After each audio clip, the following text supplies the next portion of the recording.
Land is a major factor of production and an essential resource upon which all human activities take place from. Eradication of poverty and hunger and the sustainable use of resources depend in large measure on how indigenous people access land and other natural resources. The livelihoods of many, particularly the rural poor and to some greater extent women, are largely dependent on secure and adequate access to land. In Zambia and other developing countries alike, the rural and urban poor are largely marginalized with regard to land access, which consequently deepens them into impoverishment. Customary land in Zambia is one of the 2 legally recognized land governance systems in the country. Customary land is estimated to account for close to 90% of the land in Zambia and is largely administered by chiefs and village headpersons.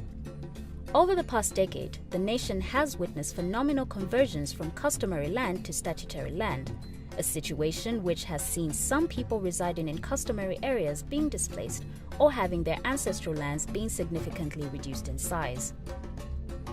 The unfortunate reality about customary land is that it is currently the least secure tenure modality as compared to statutory land because it is largely undocumented.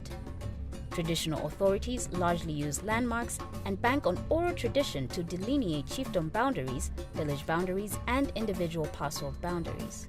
This informal mode of land management has resulted in boundary disputes among traditional authorities and their inhabitants, and in some instances, women and children are mostly affected by these disputes.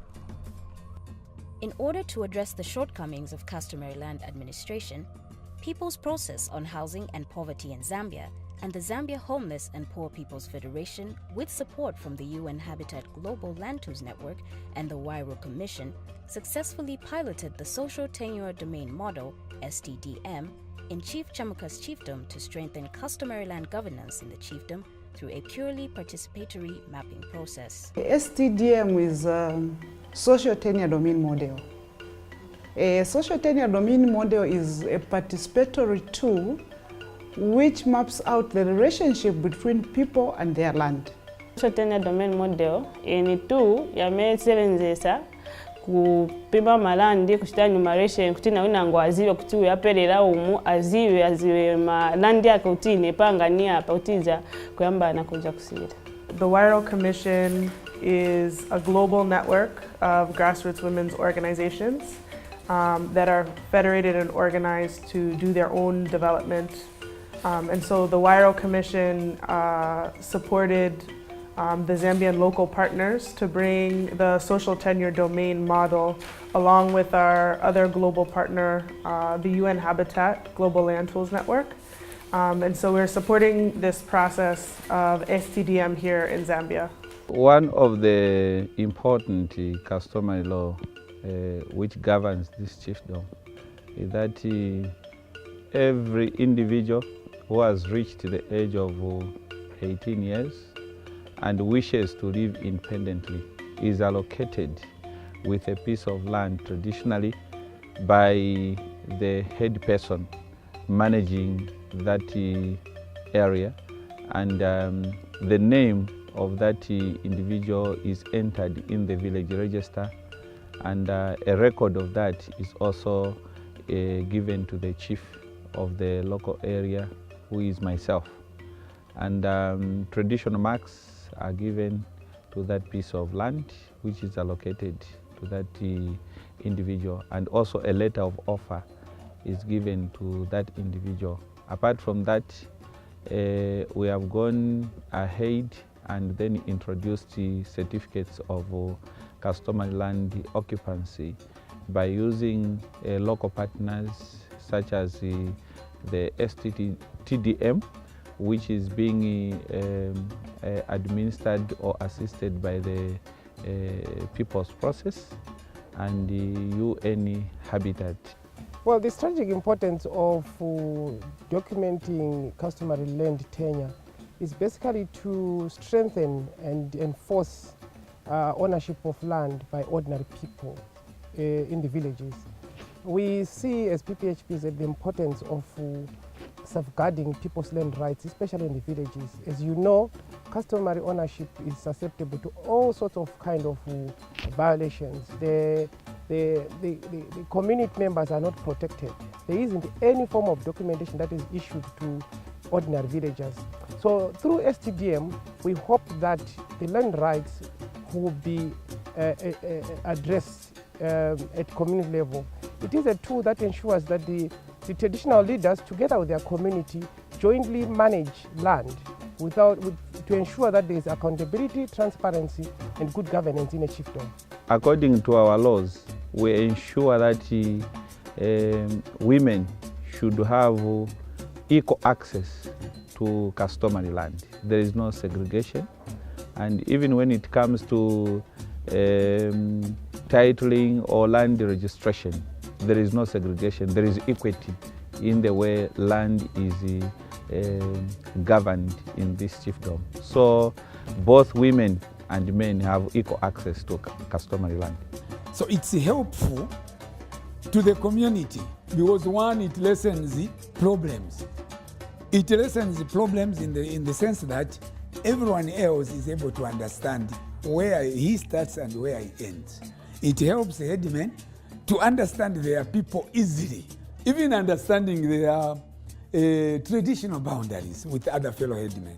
So it is a very helpful tool to us civic leaders, because even in the council, we are always discussing about boundaries. How do we incorporate our people? How do we make our poor people understand how they are supposed to live on the boundaries? 30th November 2016 marked a dawn of a new era in Chief Chamuka's chiefdom, which saw the chief inaugurating the issuance of 40 customary land certificates to villagers of Wulemu.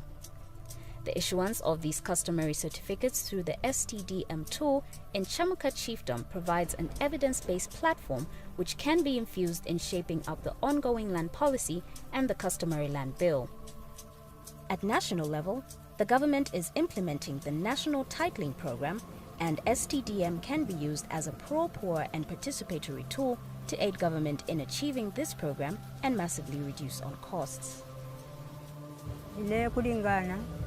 Kufuma fena kukale icho namona mu busuma mpakula kwata aya ma certificate baletu nimwikala patalala mwina patala likae bantu bambi balwisho kulayingira mu mpanga cyabana ifwe kuti twatotera na banduna besu abo batusunga mandunazi twatotera na bachamuka wesu na bashamfumu banabo bonse na imwe ntungulushi na imwe bemini kimwe baleka pitamo kwisa mukula pitete.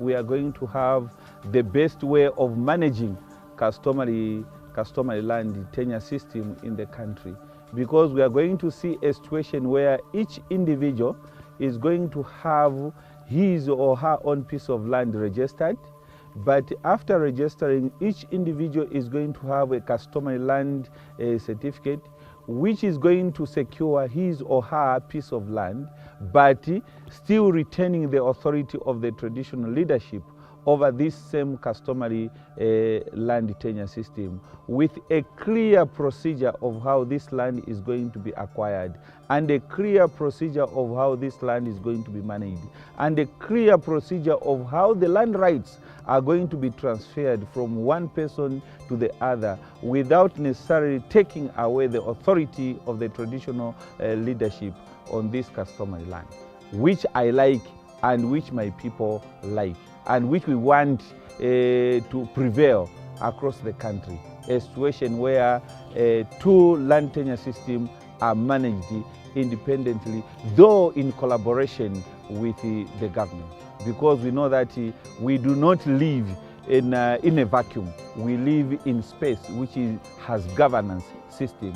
And so the two governance systems, the traditional authority as well as the state, should work hand in hand, but respecting each authority. A woman remains at home with the children and looks for food. If we empower a woman with land, then the woman is going to bring the best out of this land, because the woman knows what is good for the family, knows the best nutrition to give to the family, and this nutrition comes from the land. So I feel a woman is the best partner in development.